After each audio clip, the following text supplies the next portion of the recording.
Team learning adalah proses yang bertujuan untuk menyelaraskan dan meningkatkan kapasitas masing-masing individu dalam tim untuk mencapai hasil yang diharapkan bersama. Namun, tidak semua tim dapat disebut sebagai team learning. Tim yang hanya terdiri dari akumulasi pekerjaan individu-individu bukanlah bagian dari team learning. Pada tim semacam ini, individu bekerja dengan visi masing-masing dan energi yang digunakan tidak efektif untuk mencapai tujuan organisasi. Selain itu, pemberdayaan pada individu tidak serta-merta memberdayakan tim secara keseluruhan. Sebuah tim dapat dikatakan team learning ketika masing-masing individu bekerja dengan arah untuk mencapai tujuan yang selaras dan bersinergi. Kemudian adanya energi-energi yang digunakan lebih efektif untuk mencapai tujuan bersama, serta visi bersama merupakan perluasan dari sebuah visi individu, dan pemberdayaan salah satu individu akan memberdayakan tim secara keseluruhan.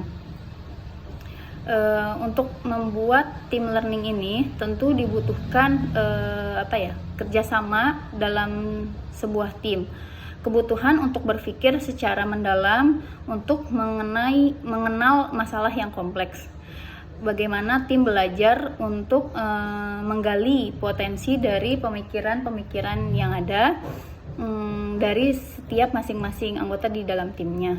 Kemudian bagaimana kebutuhan terkait inovasi atau hal-hal yang akan diciptakan dari tim tersebut, serta peran dari masing anggota tim yang harus kita pupuk untuk terus mau belajar, seperti berlatih secara terus-menerus gitu ya, melakukan praktek hingga kita sebagai tim ini sudah merasa terampil dalam melakukan pembelajaran tim secara lebih luas.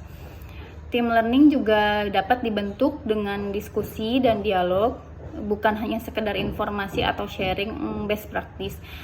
Team learning juga dapat memerlukan praktek atau refleksi bagaimana memantapkan sebuah proses pembelajaran.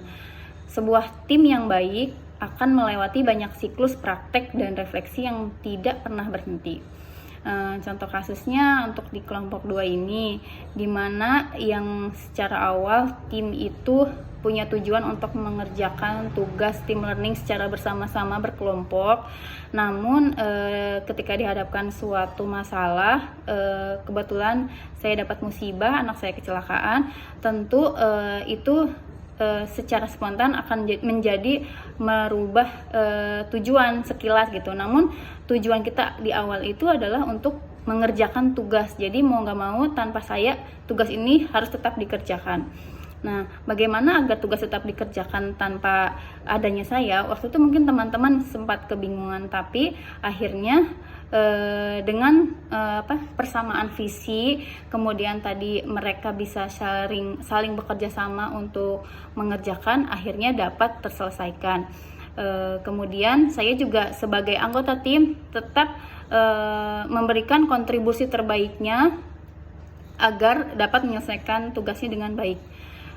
Jadi team learning itu dalam organisasi ya, itu sangat membantu dalam proses pembelajaran. Jadi mungkin dasarnya kita untuk sebagai pembelajar gitu.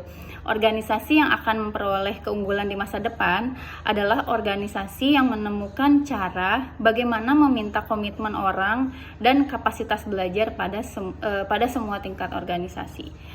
Mungkin itu sih yang coba saya simpulkan dari materi team learning ini. Mudah-mudahan bisa bermanfaat juga, terutama untuk kami di kelompok 2 untuk dapat diimplementasikan di kemudian hari saat kita bekerja di tempat masing-masing. Mohon maaf bila ada kekurangan dari kelompok 2. Wabillahi taufik wal hidayah. Wassalamualaikum warahmatullahi wabarakatuh.